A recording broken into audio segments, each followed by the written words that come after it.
Welcome to A Better Divorce podcast, where we have conversations about the emotional, financial, and legal issues that are on your mind or should be on your radar if your goal is to keep your divorce out of court. I'm collaborative divorce attorney and mediator Andrea Vacca, and I know that how you divorce matters to your long-term well-being. That's why it's my mission to help you have a better divorce with as little acrimony as possible, so that you can create the best life possible on the other side of your marriage. Hi, I'm so happy to welcome Dr. Kristin Davin to A Better Divorce podcast today. Thanks for having me, Andrea. Great to have you. Mm-hmm. Kristin is a clinical psychologist in private practice with a primary focus on helping people develop skills that help them create healthier relationships, whether personally or professionally, and with all the people in their life, which could be partners, soon to be ex-partners, children, parents, friends, maybe their pets. I don't know. You'll have to tell us about that. She also helps people she also helps people manage the ups and downs of life and create a life of more intention. Her practice includes couples counseling, individual counseling, and divorce counseling, which is what we will be focusing on today. Mm-hmm. I also want to add that Kristin is a prolific blogger and has produced tons of great videos and reels on Instagram. And everything speaks to her goal of helping her clients build better relationships with others. Thank you. So we'll make sure she lets us know at the end of the podcast today how you can all find her. And so, Kristin, welcome to A Better Divorce podcast. Thank you. Thank you again for having me. I appreciate it. Appreciate the time. Yeah. So I'm so glad you're here because, so many of my clients have therapists or need therapists or want therapists. So I'm happy that we can share what they might expect if they were, to go into therapy and how you help, clients deal with the emotional aspects of their divorce. So my first question is basically, when do you typically work with clients? When in the divorce process are they coming to you? Thank you. By and large, the clients that I see have already decided that they want a divorce, and so most of them are in the beginning stages of getting a divorce or starting that process, or some of them have come a little bit further in, like maybe they've already started the process and they've got some traction with it, but then they find that they really need more support outside of, say, like family and friends, and they really want to find a place where they have the platform to explore like a lot of their feelings and their thoughts and like a lot of things that are going on, throughout the divorce process. And then of course probably some things impending, down the road that they might anticipate. Right. They know what to expect. They've seen others divorce. They know. Yeah. So they already can see those landmines, and they're coming to you, I guess, to get ahead of things. Yeah. As well as deal with what they're dealing with. Mm-hmm. So is there one piece of common advice that you hear yourself giving clients who are contemplating divorce or in the earlier stages of the process? Is there something like you typically hear yourself saying this again and again that almost anyone could benefit from? Yeah, I think that one of the things, and I really help people think about their life like a little bit differently. I think that a lot of times we get caught like in the moment, what I have to do right now. But I think it's really important. I often say, in order to move forward, you have to think backwards. So say, for example, it could be as simple as you have to have a conversation with your soon-to-be ex or your attorney or media, whomever, right? But people don't really so to use that statement of, in order to move forward, you have to think back. You have to think, if I have to have this conversation with my ex or my husband, whatever, on Wednesday, and now it's Thursday, how do I want to be able to reflect back and say, oh, I'm really glad that I showed up this way. I'm really glad that I thought about the things I want to say. And what you want to be able to do is have that conversation with yourself when you're not in the moment. Because in the moment, you're not going to do that. You're not going to be able to think on your feet because, the emotional brain takes over. Like the rational brain is not, this part, the front is not really, working as best as you want. So how can you start to think like, hey, it's Thursday afternoon, I'm thinking back. I'm really glad that I thought about the 3 things that I want to talk to him or her about. And I'm really glad that I had my bullet points and had my notes in front of me and I was able to stay on track. That would be like an example of, if you want to move forward, think back. So think about, it's a reflection right? When it's all done, what are you glad that you did? Doing the work at the front end to get what you want at the back end, is maybe Yeah, the way to it, frame that. it's such a great piece of advice. It's visualizing how you want to be, and Mhm. then you could, and working with you, maybe role playing a little with yourself, with Right. themselves, or with you, or Mhm. someone to help them think about after it's all over how they showed up, and that Right. and the learning those skills could be so helpful in corporate Right. process and in life in general. Right. Because Because what I would do sometimes is say, if you could say like anything you wanted to, you're right? Like this is your safe space. Like, what do you really want to say? And like it gives them a sense like to vent like what they really want to say and say, okay, so you got that out. Now let's frame that in a way that gives you the same result, but uses like better and healthier communication, some good boundaries, put yourself first and that kind of thing, right? Because remember, it's a very emotional process, right? right, Yeah, it's very emotional. It's up, so down, and all over the place, right? And so, how do I help people contain that to a degree so that they feel good about how they're articulating, what they want to say, right? I think that's right, really key. so they're more empowered to be Oh able to say yeah, what's important to them. yeah, I always try to help my clients do that, because advocate for themselves, but they don't always have the skills. yeah, I yeah, can tell them, but I can't teach them the way you can. So yeah. always recommending talk to their therapist or their coach or somebody else who's Yeah. trained in this. Hmm. So what about when people come to you for therapy, but they're not quite sure what they want? They might not, they know they need help. Someone has mentioned get to therapy. They know they should have a therapist, but Hmm. they're not really clear on what they're trying to accomplish or what their issues are. Like, how do you help someone get clarity around that? Right. So, like, you mean like some of the goals they wanted, like some of the reasons why they would come into treatment, into therapy? Yes, I think yes. that's a great question. So I think that when people come in, often I think to your point, they're really overwhelmed. So how do you take like, feeling overwhelmed like here and kind of contain it a little bit? So then you just talk about, I would get like a background and where they are in the divorce process and what's coming up for them. And like once again, helping them, hey, it's 6 months down the road, if you're reflecting back, if we, where do you hope you want to be at, like in 6 months? And they might say, oh, I don't know, which is a common answer. But then the therapy really provides the space and the platform to kind of talk that out, right? So a lot of people, especially women, we solve issues by talking them out loud, and we can hear ourselves and be like, oh, I never really thought about that.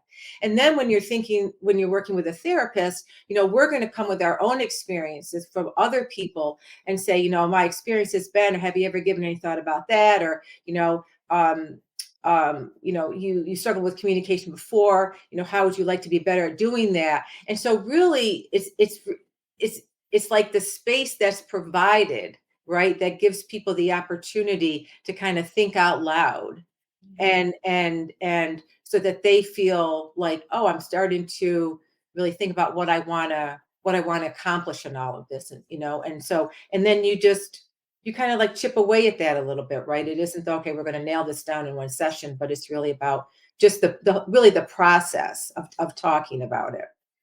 Yeah, that's such a I the idea of the space. Just know Yeah. you have the safe space, someone to Mhm. go talk to. You might not figure it out on the first session or the second, Yeah. but there's a time, over time, by giving yourself that space to Hmm. talk and reflect and hear feedback, Yeah. you can get there. Yeah. So, we're always looking for quick fixes, you know, and therapy isn't necessarily a quick fix. But what I'm also hearing is that there are ways, there's probably some specific tools that you have in your toolbox that you can Right. help people get through Yeah. this. Yeah. Y- Right. Divorce it's just so hard. And Hmm. you're ending this relationship, but you can't just walk away. Very Right. few people can just go, I'm done, we're divorcing, nothing to, we don't have to deal with anything else, let's just end our marriage. No, it's very complicated. There's financial issues. You're raising kids together still. You're probably still living together. You have to sort out what to do with your stuff, your property, your assets, your debts. Um, and so I know my clients do struggle with how to deal with the acts and all the things they have to deal with and the old way of being with trying to move forward and make new decisions and not get sucked into the dysfunctional Yeah. relationship and communication styles. Yeah. Is there, again, I always say, like, they call me with the same problems over and over, and I really encourage them to talk to their therapist. But what do how do you help someone who's struggling with that being on that line between the old ways of being versus, the new? Like, Yeah. what do you do? Well, that's a great question. Like a lot of times one of the reasons why people get divorced, among others, lots of reasons, is they never could really communicate. So you really can't go in expecting them to be able to learn to know how to communicate because they couldn't do it in their marriage. And so how do you help them through the divorce process? And I think that because people feel so emotionally overwhelmed by so many decisions, to your point, financial, children, whatever, the homes, whatever you have to do, it's like, how do you help them in some ways kind of dumb down the noise a little bit and parse out all those little things? So for example, it's like, well, what are a couple things that are working right now? Let's build on some of the strengths that you have. What have been some of the more positive interactions? Have there been any? How can we capitalize on those? What are some areas that you're still struggling? Let's just piece out. And sometimes it's just like, what do you have to accomplish this week? So let's just break it down. Let's not look too far ahead and all the things you have to deal with. Let's just talk about this week, for example, and what are some of the things that are really pressing. And then let's talk about what that might look like, right? So that could be, if you had to make a decision about something with the children or setting healthy boundaries, like not saying, okay, I'm going to have one phone call. I'm not going to permit like 6 or 7 phone calls or text messages or something like that, and learning to help that person set healthy boundaries with their ex, and really how they want to move forward in healthier ways, and putting to the degree that they can, putting their best interests. I don't mean excluding children, don't misunderstand me, meaning about, thinking what's going to be really healthy for them. And then the other thing we also work on, what I also talk about, is like the aspect of journaling. Because why I really believe a lot in journaling is because that there's a million things that go by in a day and we forget about a lot of things. But it's not like you're going to add something extra. But if they had a space where they could just kind of jot things down, like, 1 to 5, how you doing, anything come up? Because when you meet with someone like the following week, they forget all the things, right? And so it helps them to be like, oh, this is something that I really want to bring up. Or maybe they use a journaling to, have a space where they talk about their feelings, and then they bring that into therapy, and then we can, dissect, kind of break that down as a way. So going back to your original question, I think it's, um, talking to them about, what are some good strategies to communicate? What do they have to do in real time to address those things, as a way to not feel like they have to, manage or answer or figure out, 50 different things in a short period of time. Okay. So really, well, focusing on what they Mhm. need to do this week. What's coming up? Is it the Yeah. conversation? Is it the meeting with your Mhm. attorney? Is it making decisions for your children? Whatever it is, like, let's focus on what really needs to be done. Yeah. I love this idea of journaling, because it gets their thoughts down. I just started doing free flow writing, and where you just like keep writing for 10 minutes, like just set a timer and don't stop. So interesting. Good idea. I don't know if you ever did that, but and things come up, and Yeah. so I thought that's been pretty good. What about like gratitude? Thinking about what went well that day, or Yeah. gratitude journaling. Does that ever? Oh, yeah, I mean, like, so that goes back, right. I think that's also something that they do, as far as, having the gratitude, and also recognizing like the small wins, like the things that did go well, right, during the week. And I what happens is, I think that people, like I said, people, time goes so quickly sometimes that we forget about the strengths, about the small wins, about what's going on. And I really like that idea of free flow, because then you have something that you've written down in real time that you can go back to. that you're like, oh my gosh, I completely forgot about this. Oh, there's something else, right? Because so many things are going on at the same time. And so there's so much emotion going on during the divorce process. So Right. I think that the thing is, setting the goals in therapy, and communication skills and strategies, and helping them to journal, have a space for them, setting healthy boundaries, with their ex or with their soon to be, or wherever they are in that process. And So setting healthy boundaries so that, well, I talk with the clients a lot about, triggers, yeah, not learning how not to be triggered by your spouse, yeah, right? that's challenging. Right. And how not to trigger them. Yeah. So any different advice on that, about how not to, you know, do what will trigger them? Has that ever come up in with Yeah, your I mean, I think that's a great way to frame that. Um, See, we all have triggers, right? And they come from somewhere. And so first you want to identify like what the triggers are and why they're triggers and where do they come from. And then one of the things with a trigger is you can still have the thought, right? And the feeling doesn't mean you have to act on it. right? And then you put in place like, okay, what's going to be something good? For example, how about you hit the pause button for 10 minutes, put a 10-minute timer on your phone, do something that's tangible that you're going to keep doing over and over again. So every time you have a trigger, or every time you want to respond to a text, what are you doing? You're doing that to kind of calm that part of your brain down so that you can think about things a little bit differently.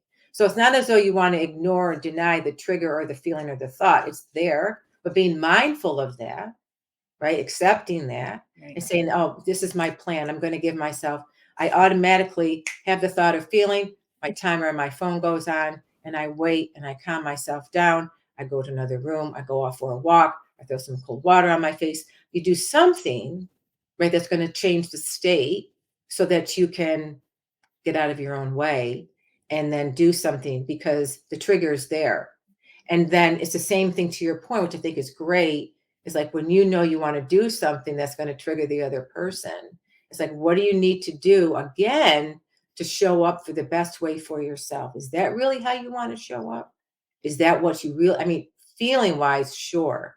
But is that how you really want to be reflective of how you're acting, right? Is that what you really want to do? That goes back to in order to move forward, you need to Sure, think sure. backwards. How do I want to come out of this conversation? How do I want to look back at my How you gonna feel if you did that? I mean, right? okay, maybe in the moment it sound like a good idea, right? We often say, "Oh, in the moment it sound like a good idea." You're like, "All right." Don't trust yourself in the moment during divorce. Right, All right. right. So, how do you help give people just these little strategies that are easy or, not challenging, right, to implement? They're like, "Oh, I can do that. I can do that for 5 minutes. Oh, I can do that for 10 minutes." Good, that's a start, right? Just like little bite-size strategies, right, to help them through the process and doing different things. So, this is the all the things we're starting to talk about here are, how to take care of yourself Yeah. first, right? How Mhm. to recognize what's happening, be kind of take responsibility for yourself, not, so that you can be and show up as your best possible Mhm. version of yourself in this difficult time. And what about taking care of yourself even beyond that, not just in the emotions, but um, putting on your, I guess, oxygen mask, I guess, so to speak, so you can best be there for your children or your employees or your employer or whoever it is that you need to be accountable to in the world. So, what advice do you have for more self care other than, we talked about some journaling. We talked about journaling and giving, you know, yourself a pause. Is there anything else that you recommend that people do Well, right yeah. now? Yeah, I mean, I think that, we always go back to, okay, so are you taking care of yourself? Are you eating? Are you eating okay, making some good choices? Can you go for a walk? Do you have time to exercise throughout the week? I don't think it's like, okay, you got to do the exercise, 2 hours every single day, but it's really about, what's going to take care of you, physically, spiritually, mentally, emotionally, all those things that are important for you. So that could be, I could do, a 30-minute walk every day, or, I could maybe get to the gym, or I'm going to cut back on drinking, or I'm going to make sure that I'm eating, or I'm going to like rally my team. Who is your support team? Who is your family and your friends? And what are you doing for self-care? Self-care can be a lot of things. It could just really be anything. It could be the journaling, reading a book. It could be giving yourself a timeout. It could be any way that you feel that you want to take care of yourself. It could be setting boundaries with people and saying, no, I don't want to go off and do certain things. I just really need more quiet time, being more mindful of that. I also think that self-care is also about finding ways to bring your A game to the best that you can under this really, really challenging situation, and not like talking to like a slew of people, because sometimes like too many people, it stresses you out because they all have their experiences and all they want to give you, their advice and so forth. And then that can be very overwhelming and daunting. So Right. even setting boundaries around that. I'm so Yeah, glad you brought that up because, the Greek chorus, the Greek chorus. I mean, it's just, all your friends, your family, everyone has your best interests at heart. They truly do, but they are not necessarily the best people to take advice from. yeah. They don't know everything you're dealing with. They they are not in your shoes. They are going to probably badmouth your ex because they think that will help you feel better. Mm, They'll probably say, "I never liked him. He never treated you well. She wasn't right for you." yeah. That's not helpful. It could feel good in the moment, Mm, but um, be careful. I'm so glad you're right with who you surround yourself with. yeah. And say thank you, but I'm going to get advice from other people. Right. Right. Because there was a time that you really cared about this person. You love this person enough to marry them. Yeah. And to your point, I think that people think that they're acting in your best interest, but it's like, y- you know they're also saying something about this person that you were married to. And so when if people, instead of like listening to the Greek course, it's really about going after those experts. It's the mediator, it's the financial person, it's the therapist, it's the coach. It's like getting those people that are going to, be able to give you the expert suggestions and advice and direction, that you need. And then your friends and family are kind of like, somewhat ancillary, to that, instead of being like the main people, because everyone's going to have their own experience, right? I mean, Yeah, no two situations, they may look the same, but no two situations are the same, correct? I mean, it exactly. can look like, oh, it's similar, but it really isn't the same. Never is. Yeah, And finding the attorney, the financial professional, the yeah, therapist, they're not emotionally engaged or yeah, attached to your outcome. yeah. They're there to support you and advocate for you and help you advocate for them yourself and educate you, but they're Mhm. not emotionally attached. We all, if we're all professional, are able to go home at night, Yeah, and right, we know you're there and we need to take care of you, but we're not as engaged with you emotionally. We can give advice in a different way than friends, right, family can, or even the people on your, listservs that everybody reaches right, out to. Their, right. Yeah, mom groups and everything else. Everyone has you want to be careful with who you ask for advice. yeah, Um, I, and the other thing, and also with your children, like your children, if your children hear somebody bad mouthing the other parent, it reflects on them. Like they think, oh, then if that's my father that they're criticizing, if yeah. they overhear somebody saying something negative about your soon to be ex, That's they're a going real to point. internalize that, right? Yeah, So you really have to be careful with what you let other people say around you and your children. yeah. And I think, adding to the team, if you got children, I always suggest, seeing a child therapist or a child psychologist who specializes in, like co-parenting and when you're going through a divorce, because they're the experts. They're going to say, hey, your children at this age, here's what the research recommends. Your children at this age, this kind of information, this is too much information. Here's some ways to bring your child into the process to make them feel good about it. And so I think that's a really valid point too, right? Because that's great, because because children are going to be listening for everything. They're Yep. going to be eavesdropping on conversations. They're going to be listening on the staircase. They're going to be doing those things, right? Um, to figure out what's going on, because they want more information, and then they're going to hear things that could be and then they don't understand because of their age. They don't understand.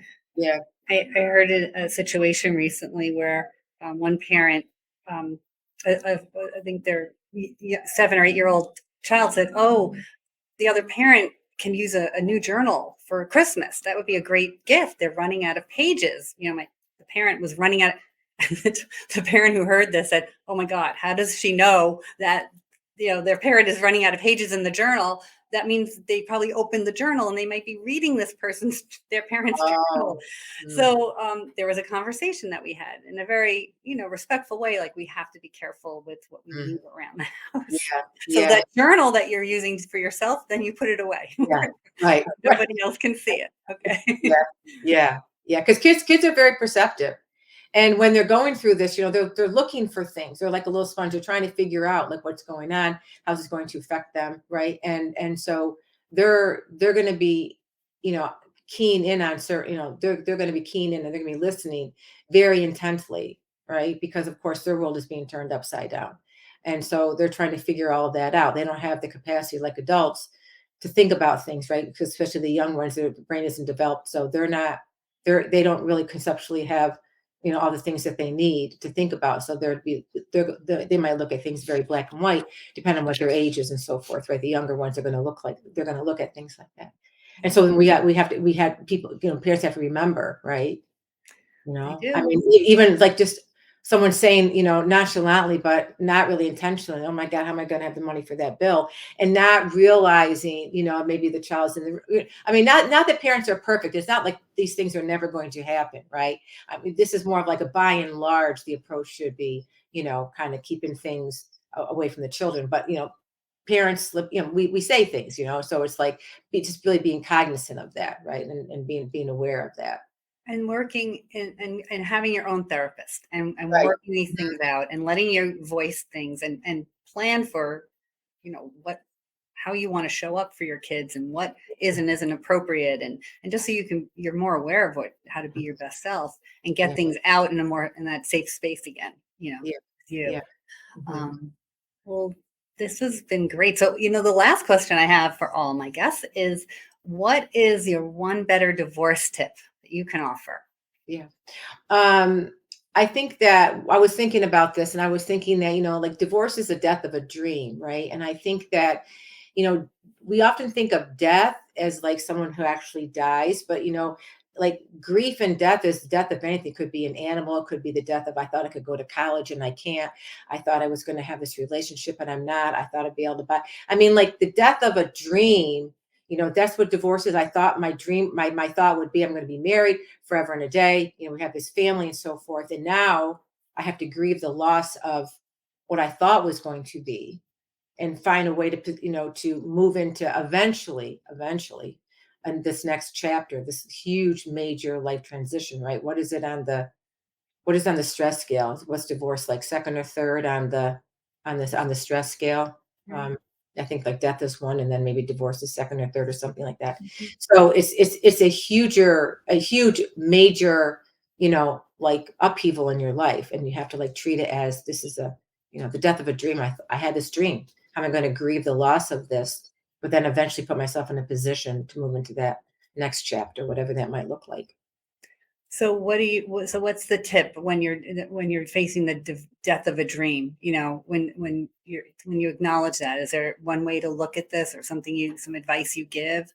Yeah, I just think it's like to be accepting and not dare I say embrace. I don't know if but learn to be accepting of the grieving process, and it's a process, right? Like 1 week would be fabulous, and the next week is really going to be terrible, right? So it's really about embracing or accepting the emotional roller coaster and the transition and the process, right, of starting from getting from point A to point B, right? And that's just what death is. It's a process, right? Yeah. Of moving through something that's very painful, So and giving yourself the time to grieve. have the time and the grace to grieve, right? And to recognize that it's an emotional process, and you're not going to get through it in 2 weeks or a month. I mean, it's just going to be a process, right? We can't rip the Band-Aid off, Yeah. and I love that, giving yourself time and grace. Oh yeah, absolutely. The gracism.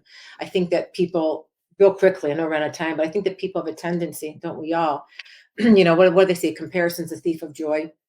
Oh, this person was doing better in 6 months. Oh, this person was doing better in 8 months, 9 months, 3 months. It's like, sure.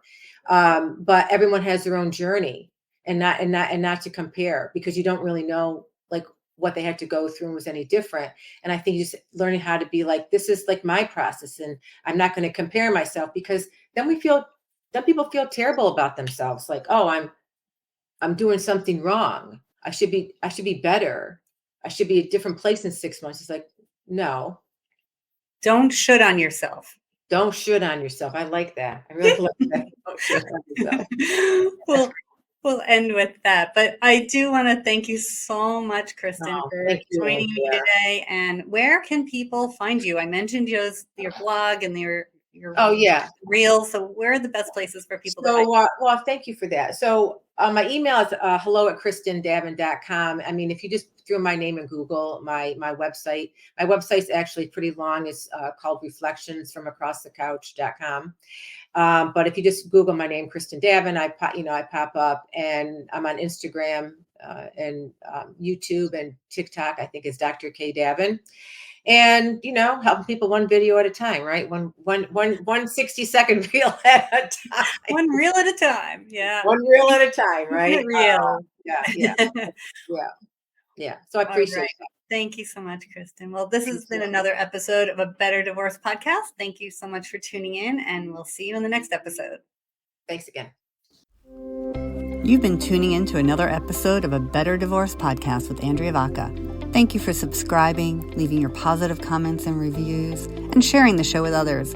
You can watch episodes at vaccalaw.com, YouTube, LinkedIn, and Facebook. And you can listen through Apple Podcasts, Spotify, Google Podcasts, and more.